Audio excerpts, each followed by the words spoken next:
One story 29 ধন্য দেশ কনান। আমরা দুগ্ধমধু প্রবাহিত দেশ কনানকে একটি আশীর্বাদিত দেশ হিসেবে জানি। আসলে আমরা কনান দেশকে প্রাচুর্যের দেশ হিসেবে জানি, এমন একটি দেশ যেখানে কোনো অভাব, চিন্তা এবং উদ্বেগ নেই। এটি কারণ আমরা দুধ ও মধু প্রবাহিত দেশের অর্থ কেবল প্রাচুর্য হিসেবে দেখি। তবে বাইবেলে কনান দুধ ও মধু প্রবাহিত দেশ আমাদের মনে হওয়ার মতো একটি আশীর্বাদের দেশ নয়, যেখানে সবকিছু ভালো যায়। কারণ কনান দেশের জীবন, যে দেশে ঈশ্বরের লোকেরা জর্দন নদী পার হয়ে প্রবেশ করেছিল, তা ছিল অপরাধ, শাস্তির, চিৎকার এবং পুনরুদ্ধারের পুনরাবৃত্তি। তবে বাইবেলের দুধ ও মধু প্রবাহিত দেশ কনানকে আশীর্বাদিত দেশ বলা হয়। এবার এক বিপরীতমুখী গল্প শুরু করা যাক। বাইবেলে আশীর্বাদের সারসংক্ষেপ।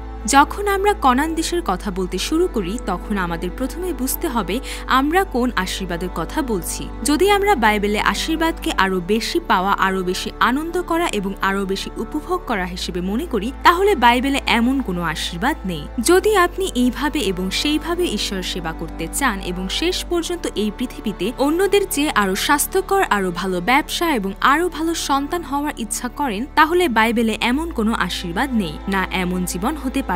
আর তা বাইবেলের চূড়ান্ত লক্ষ্য নয়। বাইবেলে আশীর্বাদ মানুষ দ্বারা দেওয়া হয় না, কেবল ঈশ্বরই তা দিতে পারেন। মানুষ আশীর্বাদ চাইতে পারে, আমরা আশীর্বাদ দাতা ঈশ্বরের কাছে আশীর্বাদ চাইতে পারি, কিন্তু আমাদের মনে রাখতে হবে ঈশ্বরই একমাত্র যিনি আশীর্বাদ করতে পারেন। যাকব মনে করেছিলেন যে যদি তিনি তার পিতা ইসাহাকের আশীর্বাদ পেতেন, তাহলে তিনি সত্যি ধন্য হতেন, এবং তাই তিনি তাকে প্রতারণা করে তার পিতার আশীর্বাদ পেয়েছিলেন, কিন্তু তার জীবন কখনোই ধন্য হয়নি। ঈশ্বরের লোকদের আশীর্বাদ করতে চান, তবে ঈশ্বরের আশীর্বাদ দুঃখের সাথে সম্পর্কিত নয়। বাইবেলে ঈশ্বরের আশীর্বাদ কি? যখন ঈশ্বর আব্রাহামকে হারান থেকে আবার ডাকলেন, তিনি বললেন, আমি তোমাকে একটি মহান জাতিতে পরিণত করব এবং আমি তোমাকে আশীর্বাদ করব। আমি তোমার নাম মহান করব এবং তুমি একটি আশীর্বাদ হবে। আমি তাদের আশীর্বাদ করব যারা তোমাকে আশীর্বাদ করে, এবং যে তোমাকে অভিশাপ দেয় তাকে আমি অভিশাপ দেব, এবং পৃথিবীর সমস্ত লোক তোমার মাধ্যমে আশীর্বাদ পাবে। প্রথমত ঈশ্বর আব্রাহামকে বললেন, আমি তোমাকে আশীর্বাদ করব। দ্বিতীয়ত তিনি বললেন আব্রাহাম একটি আশীর্বাদ হবে। তৃতীয়ত তিনি বললেন যারা আব্রাহামকে আশীর্বাদ করে তাদের তিনি আশীর্বাদ করবেন, এবং যারা আব্রাহামকে অভিশাপ দেয় তাদের তিনি অভিশাপ দেবেন। চতুর্থত তিনি বললেন পৃথিবীর সমস্ত লোক আব্রাহামের মাধ্যমে আশীর্বাদ পাবে। আমাদের এই পাঠ্যটি ব্যাখ্যা করতে বাইবেল ব্যবহার করতে হবে। প্রথমত বাইবেল বলে, আর বিশ্বাস হেতু ঈশ্বর পরজাতি দিগকে ধার্মিক গণনা করেন। শাস্ত্র ইহা অগ্রে দেখিয়া আব্রাহামের কাছে আগেই সুসমাচার প্রচার করিয়াছিলেন, যথা তোমাদের সমস্ত জাতি আশীর্বাদ প্রাপ্ত হইবে। অতএব যাহারা বিশ্বাস অবলম্বী, তাহারা বিশ্বাসী আব্রাহামের সহিত আশীর্বাদ প্রাপ্ত হয়। তাই আব্রাহাম যে আশীর্বাদ পেয়েছিলেন তা পৃথিবীর নয়, বরং স্বর্গের আশীর্বাদ, সুসমাচার। সেই সুসমাচার একটি আধ্যাত্মিক আশীর্বাদ হয়ে উঠবে এবং বিশ্বাসের লোকদের দিকে নিয়ে যাবে। এছাড়াও বাইবেল বলে, তোমরা ভাববাদী গণের সন্তান, আর সেই নিয়মের সন্তান যাহা ঈশ্বর তোমাদের পিতৃপুরুষদের সহিত স্থাপন করিয়াছিলেন। তিনি তো আব্রাহামকে বলিয়াছিলেন, আর তোমার বংশে পৃথিবীস্থ সমস্ত পিতৃকুল আশীর্বাদ পাইবে। ঈশ্বর আপন দাসকে উৎপন্ন করিয়া প্রথমে তোমাদেরই নিকটে তাহাকে প্রেরণ করিলেন, যেন তিনি তোমাদের অধর্ম সকল হইতে তোমাদের প্রত্যেকজনকে ফিরাইয়া তদ্বারা তোমাদেরকে আশীর্বাদ করেন। বাইবেল আরো বলে যে ঈশ্বর আব্রাহামকে বলেছিলেন সমস্ত জাতি আব্রাহামের বীজ বা বংশের মাধ্যমে আশীর্বাদ পাবে। ঈশ্বর সেবক যীশু খ্রিস্টকে স্থাপন করতে এবং আশীর্বাদ করতে চেষ্টা করেছেন, কারণ পৌল বলেছিলেন প্রতিশ্রুতিগুলি আব্রাহাম এবং তার বংশকে বলা হয়েছিল। শাস্ত্র বলে না বীজগুলিকে, অর্থাৎ অনেক লোক, কিন্তু বলে তোমার বীজকে, অর্থাৎ একজন ব্যক্তিকে, যিনি খ্রিস্ট।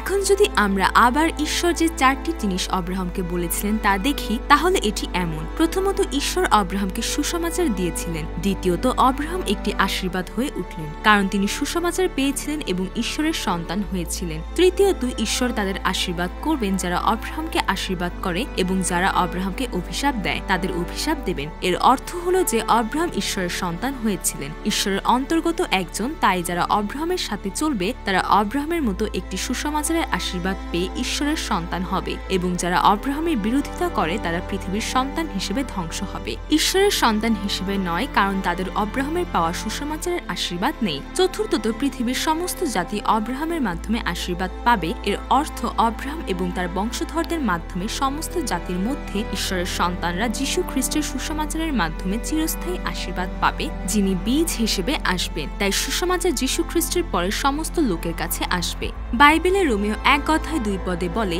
যে সুসমাচার ঈশ্বর পবিত্র শাস্ত্রে আপন ভাববাদীগণের দ্বারা পূর্বে প্রতিজ্ঞা করিয়াছিলেন। যখন আশীর্বাদের ধারণা পরিবর্তিত হয় তখন আশীর্বাদের অর্থ পরিবর্তিত হয়। এখন আমরা দেখব ঈশ্বর তার সন্তানদের, তার লোকদের বাইবেলে কি আশীর্বাদ দিয়েছেন। এটি ঈশ্বরের উপস্থিতি। ঈশ্বর আব্রাহাম, ইসহাক, যাকব, যোসেফ এবং যিহোশু এবং দাউদের মতো ঈশ্বরের লোকদের সাথে ছিলেন এবং তার লোকদের সাথে চলতেন। ঈশ্বরের সঙ্গ হল প্রতিটি উপায়ে আশীর্বাদ যা আব্রাহাম পেয়েছিলেন, কারণ ঈশ্বর তাদের সাথে আছেন। ঈশ্বর তাদের আশীর্বাদ করেন যারা ঈশ্বরের সাথে থাকা কাউকে আশীর্বাদ করে, এবং যারা ঈশ্বরের সাথে থাকা কাউকে অভিশাপ দেয় তাদের ঈশ্বর অভিশাপ দেন, কারণ তারা ঈশ্বরকে অভিশাপ দিয়েছিলেন। তবে যখন তারা পাপ করেছিল এবং ঈশ্বরকে ছেড়ে দিয়েছিলেন, ঈশ্বর তাদের উপরে বিপদ আনলেন যা ঈশ্বরের প্রস্থান। তাই ঈশ্বরের উপস্থিতি উপভোগ করার জন্য ঈশ্বরের সাথে সম্পর্কটি নিখুঁত হতে হবে এবং ঈশ্বরের সাথে সম্পর্কটি পুনরুদ্ধার করতে হবে। তবে ঈশ্বরের সাথে সম্পর্ক পুনরুদ্ধারের একমাত্র উপায় হল সুসমাচারের মাধ্যমে, যীশু খ্রিস্টের মাধ্যমে। এই কারণে ঈশ্বর ইম্মানুয়েল হিসেবে ফিরে এসেছিলেন যীশু খ্রিস্টের মাধ্যমে, যিনি হলেন সত্যিকারের আশীর্বাদ এবং সুসমাচার। যারা ঈশ্বরের সাথে চলেন এইভাবে তার সাথে সম্পর্ক পুনরুদ্ধার করেন, তারা তাদের প্রতিবেশীদের সাথে সম্পর্ক পুনরুদ্ধার করবেন। আশীর্বাদ প্রাপ্ত ব্যক্তি। গীতসংহিতায় একজন লেখক বলেছেন, ধন্য সেই ব্যক্তি যে দুষ্টদের সাথে চলেন না, পাপীদের পথে দাঁড়ান না এবং অহংকারীদের সাথে বসেন না, কিন্তু যার আনন্দ হলো প্রভুর আইনে এবং যে দিনরাত তার আইনে ধ্যান করে। সেই ব্যক্তি এমন একটি গাছের মতো যা জলের ধারার পাশে রোপিত হয়, যা সময়ে সময়ে তার ফল দেয় এবং যার পাতা শুকায় না। তারা যা করে তা সফল হয়। গীতসংহিতা 1:1-3 স্পষ্টতই বাইবেল বলে না যে ধন্য ব্যক্তিরা হলেন যারা আরো বেশি পান, আরো বেশি উপভোগ করেন, আরো উচ্চে ওঠেন বা আরো বেশি ক্ষমতা পান এই পৃথিবীতে। বরং বাইবেল জুড়ে বলা হয়েছে ধন্য ব্যক্তিরা হলেন যারা অনুসরণ করেন না, সঙ্গ রাখেন না বা থাকেন না দুষ্ট, পাপী এবং অহংকারী, যারা পৃথিবীর ক্ষমতা ব্যবহার করে ঈশ্বরের বিরোধিতা করে, কিন্তু যারা প্রভুর আইনে আনন্দ করেন এবং দিনরাত তা ধ্যান করেন। এটি কারণ তারা জানেন যে ঈশ্বরের সাথে চলা এবং ঈশ্বরের সাথে সম্পর্ক হলো সর্বশ্রেষ্ঠ আশীর্বাদ। এমন একজন ব্যক্তি জলের ধারার পাশে রোপিত গাছের মতো, যা সময়ে সময়ে তার ফল দেয় এবং যার পাতা শুকায় না। তারা যা করে তা সফল হয়। আবার এখানে সমৃদ্ধি শব্দটি সেই সমৃদ্ধিকে বোঝায় যা যোসেফ উপভোগ করেছিলেন। যখন তিনি ঈশ্বরের উপস্থিতি পেয়েছিলেন, তিনি একজন দাস এবং বন্দী ছিলেন, এবং আত্মসন্তুষ্টি যা প্রেরিত পুল উপভোগ করেছিলেন পৃথিবীর সমস্ত জিনিস ছেড়ে দেওয়ার পরে। যিশুও তার পর্বতে দেওয়া উপদেশে একটি ধন্য ব্যক্তির বৈশিষ্ট্যগুলো উল্লেখ করেছিলেন। যিশু বলেছিলেন, একটি ধন্য ব্যক্তি হলেন আত্মায় দরিদ্র, যারা শোক করে, নম্র, যারা ধার্মিকতার জন্য ক্ষুধার্ত ও তৃষ্ণার্ত, করুণাময়, শুদ্ধ হৃদয়, শান্তি স্থাপনকারী, যারা ধার্মিকতার কারণে নির্যাতিত হয় এবং যে ব্যক্তিকে লোকেরা অপমান করে, নির্যাতন করে এবং মিথ্যা বলে যীশু খ্রিস্টের কারণে। এবং এটি এই যুগে নয়, পুরাতন নিয়মের নবীগণেরও একই ছিল। যারা ঈশ্বরের আশীর্বাদ, সুসমাচারের আশীর্বাদ এবং আধ্যাত্মিক আশীর্বাদ পেয়েছেন, তারা হলেন যারা পৃথিবীর আশীর্বাদ সম্পর্কে চিন্তা করেন না এবং এমনকি পৃথিবীর আশীর্বাদ ত্যাগ করেছেন। আপনি কি আপনার ঠোঁট দিয়ে চিরস্থায়ী জীবনের আশীর্বাদের কথা বলেছেন এবং আসলে এই সমস্ত ধর্মীয় ক্রিয়াকলাপের মাধ্যমে পৃথিবীর আশীর্বাদ অনুসরণ করেছেন? পৃথিবীর আশীর্বাদ পৃথিবীতেই আছে, এটি বাইবেলে নেই। এখন এই আশীর্বাদের ধারণা নিয়ে কনান দেশে প্রবেশ করা যাক। কনানের উৎপত্তি। আদিপুস্তক 9 হলো বাইবেলের প্রথম স্থান যেখানে কনান দেশ শব্দটি নয়, বরং কনান শব্দটি প্রথমবারের মতো দেখা যায়। নোহ জাহাজ থেকে বের হওয়ার পর নোহের পুত্রদের মধ্যে হামকে কনানের পিতা হিসেবে পরিচয় দেওয়া হয়, এবং কনানের পিতা হাম নোহের দ্বারা অভিশপ্ত হন, কারণ নোহ একটি দ্রাক্ষালতা রোপণ করেন, মদ পান করেন, মাতাল হন এবং তাঁবুতে নগ্ন হয়ে শুয়ে থাকেন। আর হাম বাইরে গিয়ে ভাইদের কাছে এটি জানান। কিন্তু নোহ হামকে অভিশাপ দেন না, বরং হামের পুত্র কনানকে অভিশাপ দেন। এর কারণ পুত্রকে অভিশাপ দেওয়া পিতাকে অভিশাপ দেওয়ার সমান, এবং সময়ের সাথে সাথে কনানের বংশধররা যে অঞ্চলে বাস করত তা কনান দেশ হয়ে ওঠে, ঈশ্বরের প্রতিশ্রুত দেশ। কনান দেশ ছিল সেই দেশ যা ঈশ্বর আব্রাহামকে এবং ইসহাককে প্রতিশ্রুতি দিয়েছিলেন। মেসোপটেমিয়ার উরে ঈশ্বর আব্রাহামকে আদেশ দিলেন, তোমার দেশ এবং তোমার লোকদের ছেড়ে যাও এবং সেই দেশে যাও যা আমি তোমাকে দেখাবো। এবং আব্রাহাম হারান অতিক্রম করে কনানে প্রবেশ করেন, দুগ্ধমধু প্রবাহিত দেশ। যখন ঈশ্বর মোশেকে ইসরায়েলীয়দের মিশর থেকে বের করে আনার পরিকল্পনা সম্পর্কে বলেছিলেন, তখন তিনি প্রথমে কনানকে দুধ ও মধু প্রবাহিত দেশ হিসেবে উল্লেখ করেছিলেন, এবং মোশে ইসরায়েলীয়দের যাত্রার সময় তিনি খামিহীন রুটির উৎসবের সময় বলেছিলেন যে ঈশ্বর তাদের এই দুধ ও মধু প্রবাহিত দেশে নিয়ে যাবেন। সম্ভবত দুধ ও মধুতে পরিপূর্ণ সবুজ ঘাস মোশের কথা শুনে ইসরায়েলীয়দের মনে ভেসে উঠেছিল। তাহলে দুধ ও মধু প্রবাহিত দেশে দুধ এবং মধু কিভাবে তৈরি হয়? দুধ প্রাণী থেকে আসে, সেই সময় প্রাণীর দুধ ছিল খাদ্য সঞ্চয়ের মতো একটি খাদ্য, কিন্তু বেশি পরিমাণে দুধ পেতে প্রাণীকে প্রচুর ঘাস খেতে হবে। ঘাস বাড়ানোর জন্য জল প্রয়োজন এবং কনান দেশ বৃষ্টি হলে জল শুষে নিত এবং তা গাছপালা এবং ঘাসকে সরবরাহ করত। তবে বৃষ্টি না হলে সেই ঘাস বাড়তে পারে না এবং যদি পর্যাপ্ত ঘাস না থাকে তবে পশু মোটা তাজা হবে না এবং পর্যাপ্ত দুধ তৈরি করতে পারবে না। শেষ পর্যন্ত দুধ প্রবাহিত দেশ হওয়ার জন্য জলের প্রয়োজন। মধুর ক্ষেত্রেও একই কথা। মৌমাছিদের বেশি পরিমাণে মধু তৈরি করার জন্য প্রচুর ফুল থাকা প্রয়োজন এবং ফুলের প্রচুর বৃদ্ধির জন্য জল এবং ভালো বৃষ্টিপাত প্রয়োজন। তাই কনান দেশে তাদের জীবন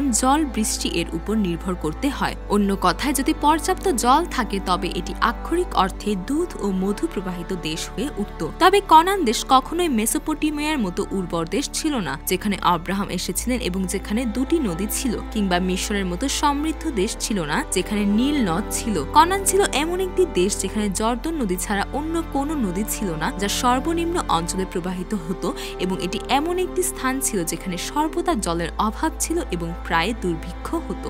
আমরা জানি এবং বিশ্বাস করি যে ঈশ্বর আকাশমণ্ডল ও পৃথিবী সৃষ্টি করেছেন এবং ঈশ্বর কনান দেশ তৈরি করেছেন। আমরা জানি যে কনান দেশ ছিল দুধ ও মধু প্রবাহিত ঘাস সহ একটি দেশ যতক্ষণ না ঈশ্বর আব্রাহামকে ডেকেছিলেন, এবং 400 বছরের মধ্যে দেশটি পরিবর্তিত হয়নি। কনান দেশ একই ছিল যখন ঈশ্বর আকাশমণ্ডল ও পৃথিবী সৃষ্টি করেছিলেন, যখন তিনি আব্রাহামকে দেশটির প্রতিশ্রুতি দিয়েছিলেন এবং যখন তিনি মোশেকে বলেছিলেন যে তিনি তাকে দেশে নিয়ে যাবেন। কনানের ভৌগোলিক অবস্থান। ইসরায়েলীয়রা যে কনান দেশে প্রবেশ করেছিলেন তা অবরুদ্ধ ছিল।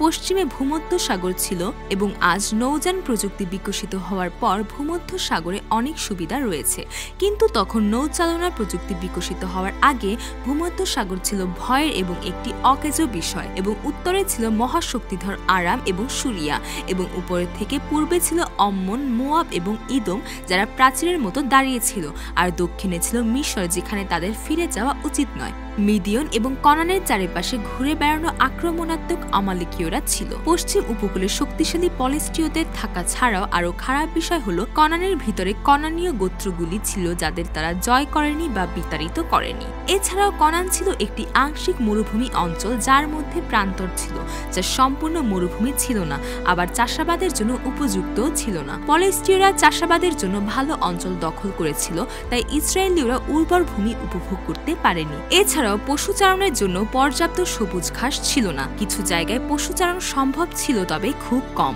অবশ্যই একটি নদী ছিল। উত্তরের শেষ প্রান্তে হরমোন পর্বত থেকে প্রবাহিত জল গালিল সাগর পূর্ণ করত, এবং গালিল সাগর থেকে প্রবাহিত নদীটি ছিল জর্দন নদী। তবে ভূ প্রকৃতির কারণে জর্দন নদীর কাণ্ড নিম্নভূমিতে নেমে গিয়ে মৃত সাগরে থেমে যায়। যেহেতু মৃত সাগর ছিল সর্বনিম্ন স্থান, এটি এমন একটি স্থান যেখানে জল পায় কিন্তু প্রবাহিত হয় না এবং বাষ্পীভূত হয়। যেহেতু জর্দন নদী এবং মৃত সাগর গভীর উপত্যকা, সেই সময় সেচ ব্যবস্থা অপর্যাপ্ত ছিল। সেই জল দিয়ে চাষাবাদ করা যথেষ্ট ছিল না। সৌভাগ্যবশত হরমোন পর্বতের প্রভাবে শিশির পড়ত, যা চাষাবাদে সাহায্য করত এবং সম্ভাব্য স্থানে গম এবং যব রোপণ ও সংগ্রহ করা সম্ভব ছিল। এছাড়াও দ্রাক্ষা, ডুমুর, ডালিম এবং জলপাই রোপণ ও সংগ্রহ করা সম্ভব ছিল যদি আবহাওয়া অনুকূল হয়। তবে কনান দেশ কখনোই তার প্রকৃতিতে সমৃদ্ধ ছিল না। যদি বৃষ্টি হতো তবে তারা চাষাবাদ, পশুচারণ এবং ফল পেতে সক্ষম হতো, কিন্তু যদি বৃষ্টি না হতো তবে ভূপ্রকৃতির অবস্থা লোকদের বৃষ্টি না হওয়া পর্যন্ত বেঁচে থাকতে দিত। ঈশ্বর এই স্থানটিকে দুধ ও মধু প্রবাহিত দেশ হিসেবে উল্লেখ করেছিলেন। শেষ পর্যন্ত কনান দেশের চাবিকাঠি ছিল জল।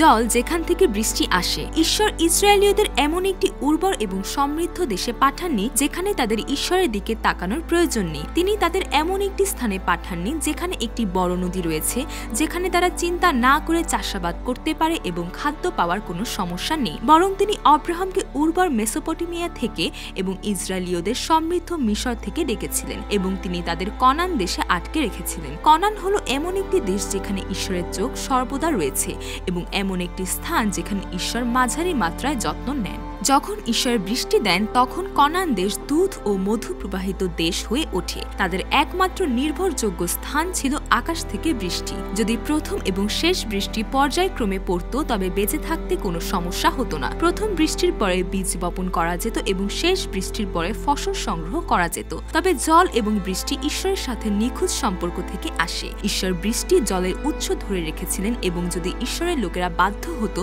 তবে তিনি তাদের মাঝারি মাত্রায় যত্ন নিতেন এবং তারা অবাধ্য হতো তখন তিনি তাদের দুর্ভিক্ষ দিয়ে শাস্তি দিতেন। কেন ঈশ্বরের লোকদের কনান দেশে পাঠানো হয়েছিল? ঈশ্বর তার লোকদের কনান দেশে পাঠিয়েছিলেন এবং যদি তারা তাকে সম্পূর্ণরূপে বিশ্বাস করে তবে তিনি তাদের ঢাল এবং সেনাবাহিনী হতেন। যদি তারা তাকে ত্যাগ করে তবে তিনি তাদের আশেপাশের জাতিগুলির হাতে বিক্রি করতেন। তাই কনান হলো এমন একটি স্থান যেখানে যারা ঈশ্বরকে সম্পূর্ণরূপে ভালোবাসে তাদের জন্য আশীর্বাদ এবং যারা ঈশ্বরকে ঈশ্বর হিসেবে চিনতে ব্যর্থ হয় তাদের জন্য মৃত্যুর স্থান। ঈশ্বর আশেপাশের জাতিগুলি এবং স্থানীয় গোত্রগুলিকে তাদের শাস্তি দেওয়ার জন্য ব্যবহার করেছিলেন। কনান দেশ ছিল এমন একটি সমৃদ্ধ দেশ যেখানে কেউ যদি ঈশ্বরের প্রতি সন্তুষ্ট এবং কৃতজ্ঞ হতো তবে তার কোনো অভাব হতো না। কিন্তু যদি কেউ চারিপাশে তাকিয়ে আরো সমৃদ্ধ স্বর্গের স্বপ্ন দেখত তবে এটি ছিল শ্বাসরুদ্ধকর স্থান। কনান দেশে ঈশ্বরের লোকদের বিজয়ের মাধ্যমে ঈশ্বর চেয়েছিলেন অন্যান্য জাতিগুলো তার দিকে ফিরে আসুক,